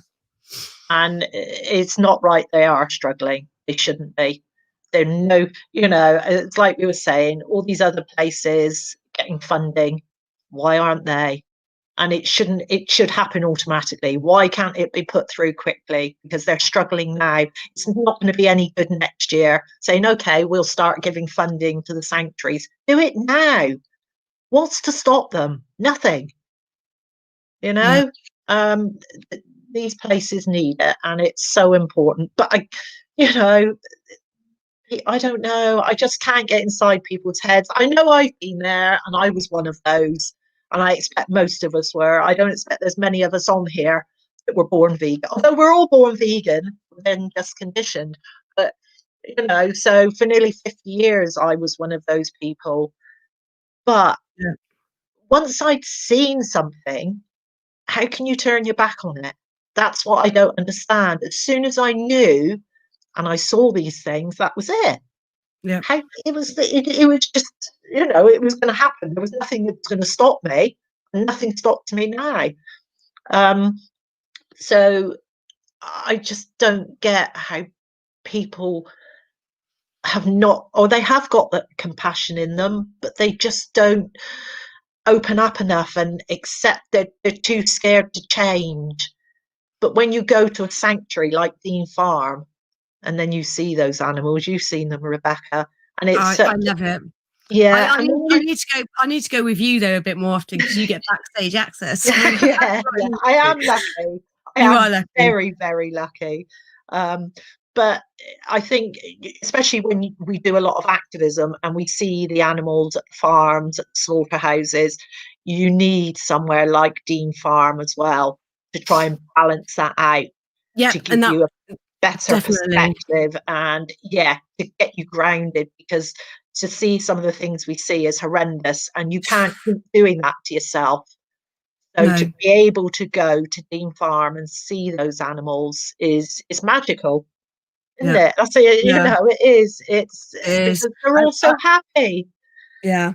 I think I got a bit of burnout in towards the end of the first lockdown, because when they lifted restrictions a bit, and we were doing a lot of vigils, and I did a lot before I went back to work, and I got myself so wound up and so angry on my last few, and then you messaged me and said, look, I'm going to Dean Farm, but I was back at work, so I just put in some extra, because I work flexi time, I'm quite lucky, so I just put in some extra time and finished early and went to Dean Farm, and it was me, you and Carol, and it was just fantastic. It was such a lovely afternoon.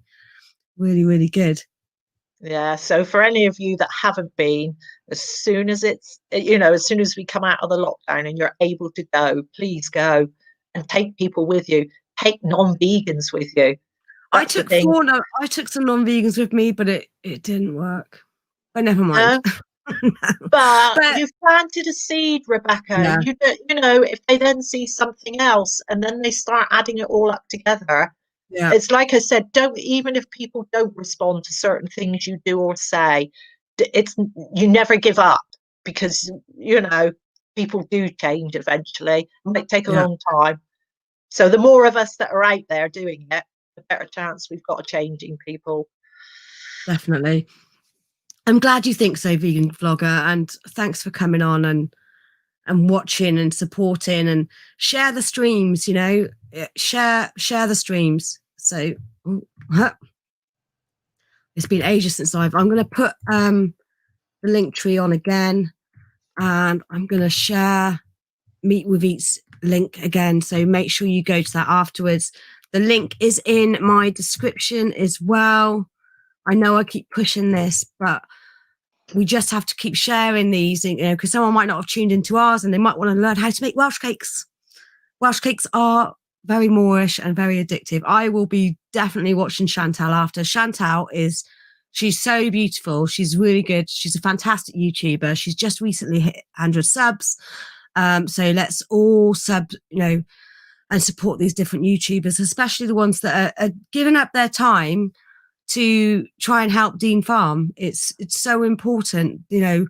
It's fantastic that people sponsor other activists, and, you know, that's brilliant. And I'm really grateful for the sponsors that I got before Christmas, because I wouldn't have been able to buy my remote mic stuff without their help. I'm not going to say their name because I want to stay anonymous, but I am forever grateful. But we still need to put what we can into these farms, into these animal sanctuaries.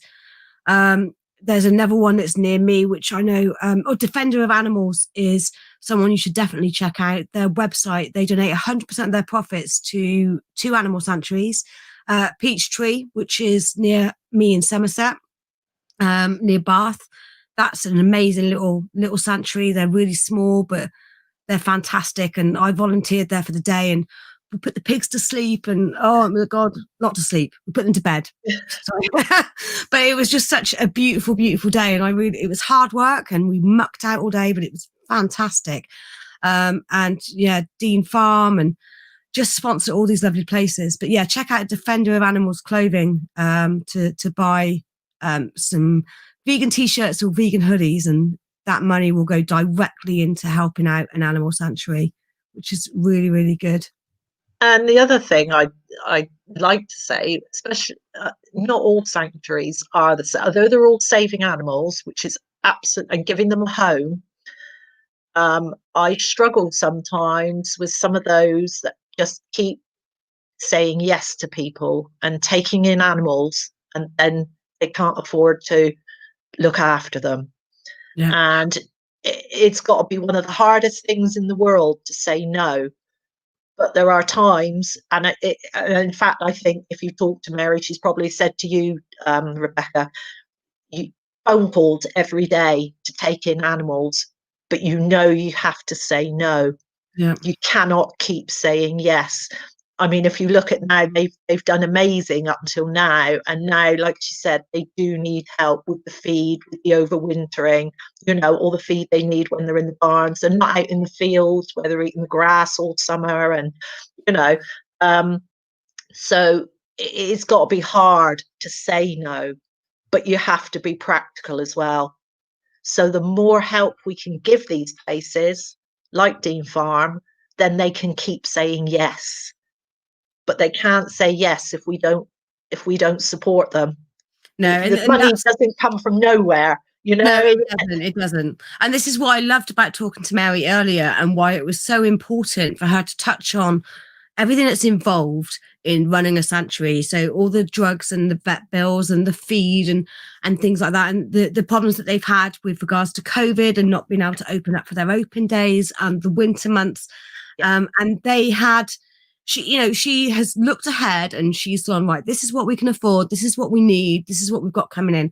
And I know for the fact that she's turning animals away is she's putting those animals first, because she knows that she can't support them. And why would you take them on, Yeah. But unfortunately, there are some places that do say yes all the time. And I get it, but you can't keep doing that. You can't keep doing that unless like I say, we just have to keep supporting them and show people that these sanctuaries are not going to be there. They're not going to, they won't survive if we don't support them. So, I think I'm going to do another update as well. Sorry to interrupt you, Gail. We're at £245 and we're 2 hours in. So if we can do that every 2 hours, that's brilliant. I'm really happy with that. It would be great to smash that total. Again, thank you for donating, but please set up a monthly one, even if it's just £1 a month. £1 a month. That's fuck all, isn't it? Yeah. Sorry for swearing, but it's fuck all. £1 a month. I can definitely afford £5 a month. Yeah. It is. I'm really, really pleased with that. So the GoFundMe link is in the stream. It's in the description, and UK Vegan Families sharing it. Check it out in the description. I'm going to go back to sharing Meet with Eats link because she's on next. Please make sure you follow over to her after this stream and go on to that. So I was worried about filling the time, but I've only got 23 minutes left. I'm happy with that. You know what? It would be good to be able, maybe once this is all done, to talk to Mary and find out how many actually signed up for monthly donations or whatever it might be, because you're getting a total here. It could be that people don't donate here but set up a monthly thing. So that's not going to show on here, is it? No, it's not. That's a really good point, actually. We are going to be on again tomorrow morning from 10:30 till 11:30. I don't know why we're doing it on my channel, because I'm the smallest. We should have done it on a bigger channel like Michelle Lowe's or Hench Herbivores or something. But we're coming back onto my channel. So everyone not everybody, because some people will be asleep because it will be the middle of the night for them, but as many people as possible that have been going through, doing a live stream on their YouTube channel over the next 24 hours. And we're going to announce the total. But that's a good idea. I'll contact Mary before we come on and just find out how many monthly signups they've had. So hopefully, was that my idea? I don't think it was my idea. I think it was Grumpy's idea, actually. But yeah, what's this? Maybe I'll later have a nice cup of tea. Don't scrap the idea. I don't know what you're on about, but there you go. So I'm not going to have any more tea because I didn't need to have a toilet break halfway through. That's not great.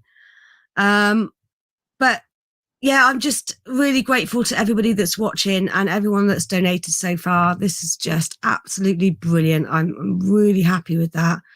£245. It's great. And I know that Mary will be happy as well. What's this? That's lovely. I don't know who you're talking to, but that's lovely that there's so much love in the chat. Really, really loving it. Peace with Reese is on early hours of the morning. He's amazing. He's in Thailand now, but he's from Wales, and check out his channel. He does some fantastic activism. I'm Easy Vegan on at 9:30. What I'm going to do actually is I'm just going to have a look at the times and tell you guys where we are with it. Let's have a look. Sponsor. There's a link tree in there. Maybe I need to go to my channel and check it out.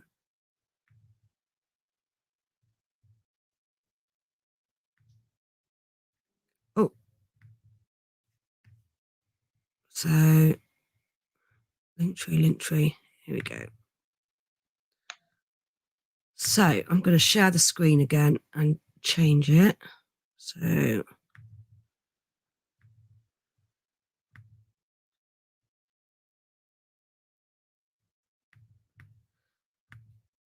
So these are all the time. So obviously myself now, then we've got Meet and Eat, the Vegan Moon Cat, hench her before.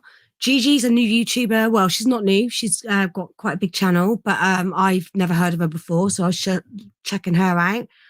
Grumpy Vegan Grandad. Then we've got the wonderful Vegan Gays, UK Vegan Family, who are fantastic friends of mine. I'm Easy Vegan. He's all right. He's okay. Not fussed by his channel. No, I love him to bits. He's a darling. He's my little brother. Then we've got Michelle Lowe. Michelle Lowe's fantastic. If you haven't watched her channel, definitely go over and check her out. It's beyond my mental capabilities because she's an incredibly intelligent woman. But she's fantastic. And she's doing also donating her first 6 months earnings from YouTube this year to animal sanctuaries as well, which is fantastic. We've got Vegan Dollhouse. Meat Free Mike unfortunately can't do it, so we will be filling him in his hour with somebody else. It's at 2:30 in the morning, so people in the UK might not want to join that one. Slightly Crazy Vegan. She's in Australia. She's got nearly 200 subscribers, I think, and she's at 3:30 in the morning. Peace with Reese, as mentioned earlier. Vegan Cronish as well.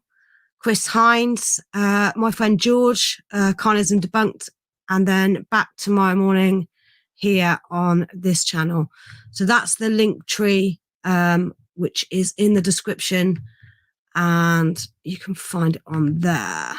So has anyone got any? We've got 15 minutes left or 18 minutes left. So, Michelle Lowe is doing the 2:30 a.m. slot now as well. So she's doing 2 lots because that's the kind of fucking awesome woman that she is. She's like a machine. I was worried about 2 hours, and yeah, she's a machine. Yeah, he's okay. I guess you're talking about my comment about I'm Easy. He's great. Grumpy Vegan Grandad's going to do an agony hour, so you can come to him with your problems and he'll try and solve them. Good luck with that. Good luck with that. I wouldn't go to Grumpy with my problem. Grumpy is my problem. That is my problem. How's he going to fix that? How's he going to fix that in my life? But has anyone got any Q&A for me and Gail? Any questions about Dean Farm? Because Gail is a frequent visitor there.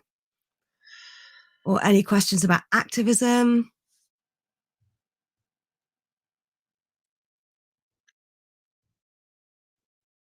Oh my God, there's a bit of argument. So Vegan Dollhouse said she's going to keep going for an extra hour, and Michelle said she's going to do it. Looks like there's a fight on, so we might change it. What's it? I'm with Grumpy as the agony aunt, so there's hope. Oh, that's all right. So if you go on to Grumpy's, you'll have Bohemian Bee, and I would definitely take her advice over Danny's advice, without a doubt. You know what? This is all going to be so entertaining. It's going to be great, It's isn't gonna be it? It's going to be brilliant. good. Yeah. I can't wait to see what Mooncat's doing, because he's hilarious. He cracks me up. Hopefully he's got the fuck you flute out as well, so that'd be great. Helen, how did it all start up? So I'll go over that again. If you're asking about the streams. So what happened was, I saw Dean Farm's video that I shared earlier of Mary talking about the struggles that they've had this winter, and obviously with COVID and not being able to have their open days. I shared it with a bunch of people, and Grumpy said, why don't we do a 12-hour or 24-hour fundraiser for Dean Farm as a YouTube stream. So that's how it's happened. He started the ball rolling. It took a couple of days, and I'm anyone that knows me is I'm very, very impatient. I need things to happen now, and I need things to be organized and done bang. And I'm quite controlling. I'm the oldest of 5 kids, so maybe that's where it comes from. So yeah, we started up a chat on, oh God, what's the app called? Let me just have a look. Trying to think of the app. On Discord. So we started a chat up on Discord, and we reached out to a bunch of other YouTubers on Discord and said, look, who's up for doing this? Who's up for giving up an hour or 2 hours of their time to do whatever they want on their stream, talk about whatever they want, but also talk about Dean Farm and promote Dean Farm, promote the fundraiser, and push the monthly donations, which I know I've said it 100 times in the last 2 hours, but I'm going to keep saying it. Monthly donations, please. Like, set up direct debit, or a direct debit, or a standing order, or go on to their PayPal. So here we go. Gail, there are people that don't get it. I asked a colleague to watch Dominion a while later, asked how she found it. She said, I only watched 20 minutes and got distracted. Blew my mind. How could she get distracted? Yeah. Deliberately distracted, I would say. They probably couldn't handle it, I would have thought. But be honest about it, isn't it? If how can you watch something like that and not be affected by it? How? Even if you only watch the first 5 or 10 minutes, how can you not be affected by something like that? How can you turn away from it? I don't understand. That's absolutely mental. But this is it. This is some of the mindsets we are up against, isn't it? And it makes it hard. But all I can say is, again, even though they reacted like that, don't give up on that person. Yeah. Don't give up on them. Keep gnawing away at them. Yeah. So you meant, how did the sanctuary start? So Mary did talk about that when I had her on in the first hour. So I know I'm really shit at timestamping my live streams.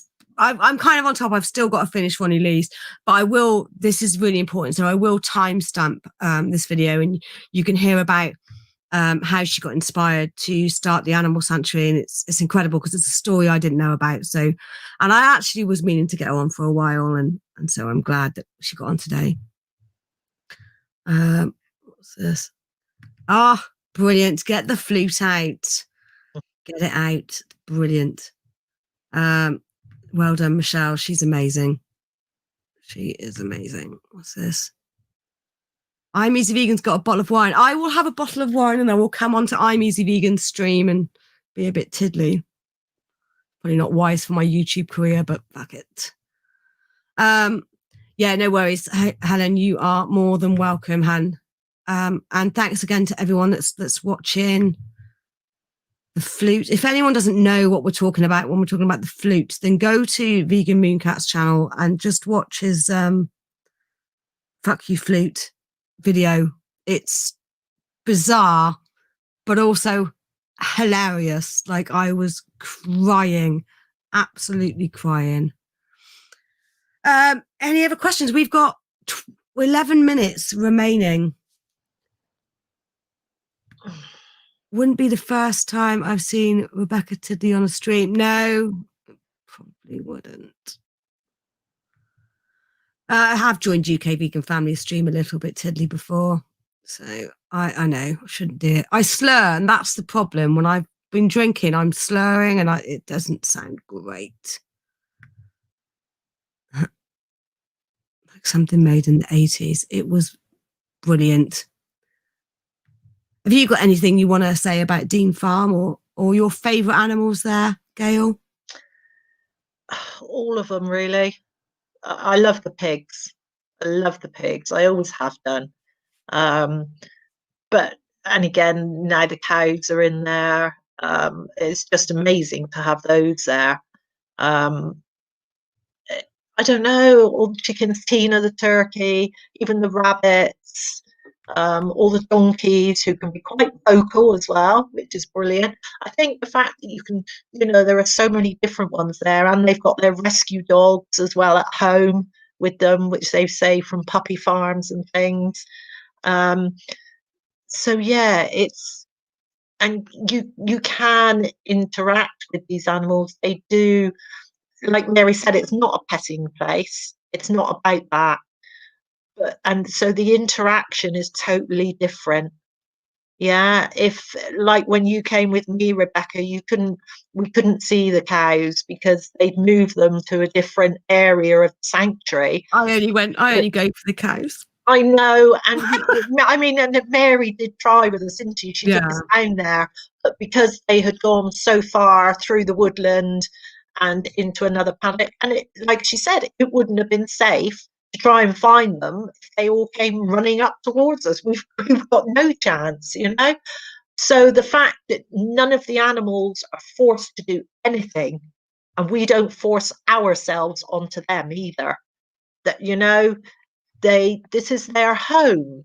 We shouldn't be intruding on them. But the fact that we're invited into their home to see them and to see how they live in there, and that about they've all got their little family groups. None of the animals there, particularly the pigs, are ever forced to live with anyone they don't get on with. It's not about, okay, we rescue pigs, they'll go there, sheep will go there. They've all got their own little family groups. And when Hope was there with her family and Dottie was there with her family, they lived next to each other in their own paddocks, which was lovely. And then I know Mary said one day that they thought, well, they've been together for a long time, seeing each other through the fence, let's try. No, it was a no-go. It was absolutely horrendous. So although they could see each other through the fence and they looked at each other and, once they went in together, it really was. So they kept them separate. So it's about learning about them as individuals. It's not just pigs. They're all individuals. They, even within one family, they've all got their own little personalities. And you can't force them to live with somebody they don't get on with. They wouldn't. We don't do it to people. You don't live with somebody you don't get on with. Exactly. This is why non-human animals are so close to us in so many ways, because there's a lot of people I wouldn't live with. Yeah, exactly. So definitely not. And I like visiting them and looking at them through the fence, but I don't want to live with them and share a space with them. Yeah. And it is exactly the same. It doesn't work. You have to find out who gets on with who.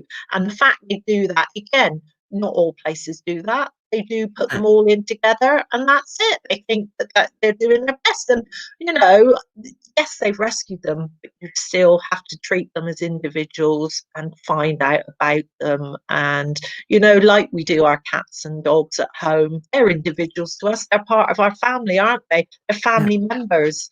And we treat them all according to their personalities, to how they are. So it's really important. My T-shirt is my favourite T-shirt. Sorry to interrupt you. I've just seen that. Go on. Right. It's my favourite T-shirt, and it was free. A family friend, said that he'd corrected a website because they'd done a sign language thing and they'd got the sign wrong. So they offered him a free T-shirt. So he was like, Rebecca, would you like it? Oh, which way? It's all mirrored, isn't it? Eat beans, not beings. And I love it. It's my favourite with 100%. Yeah, so a nice reminder there as well from I'm Easy Vegan. 5 minutes till meet and eat. It's probably about that now. I will share the link again in this. That's the donate link. Let me just grab her. She's making Welsh cakes. She's doing for 1 hour, and then after her it's the vegan moon cat for an hour, and then there's something for everybody today, I think, because my YouTube channel might not appeal to the same people that would like vegan moon cat, because and also vegan gays, because they're a lot more fun than me and I'm a bit more serious and boring. But yeah, there's something for everyone today. So just keep sharing the fundraiser, keep sharing the YouTubers. I'm gonna keep saying it in the comments. Where's my top from? I'll find out, Holly, and I'll send you a message. I think you've messaged me on Facebook before, haven't you? So I'll send you a message. But the t-shirts that you really need to go for are Defender of Animals, because they donate to sanctuaries. Right. These are the important points you've got to remember today. Share the YouTube videos that are going out.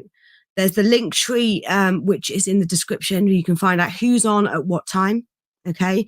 Share the fundraiser page as well. Keep sharing that. Let's share the GoFundMe, and share Dean Farm's donation page, and I just put it up on the live chat. I'm going to pop it up again. Remember, monthly donations, that's what we're aiming for. It's great if you can donate one-off on here today, but monthly donations, that's what Dean Farm needs. They need that regular income. Remember what Mary said earlier. Sometimes you might have an unexpected vet bill, and it could be £3,000 that month. So we need to support them 110%. Thank you to Gail for coming on. No problem, lovely. Yeah, so that people have time to kind of get over to meet and eat and check out hers. I'm going to end the stream early. But please get over to Meet and Eat next. Make some Welsh cakes. I'm going to, and that's probably why I'm going to sign off early, because I'm going to get everything ready to make Welsh cakes. And yeah, just share. Volunteer at Dean Farm if you're close. Sorry, I feel like I've just rabbited on and taken over and over talked. I bought Defenders of Animals for my boyfriend. I wish they'd do a long sleeve top. Do you know what? I'll mention it to Daryl and let him know. So, but yeah, meet and eat. She's all ready for you guys. I'll see you later. Thanks for coming. Brilliant. Thanks, Bye, Rebecca. everyone. Bye, everybody. Bye.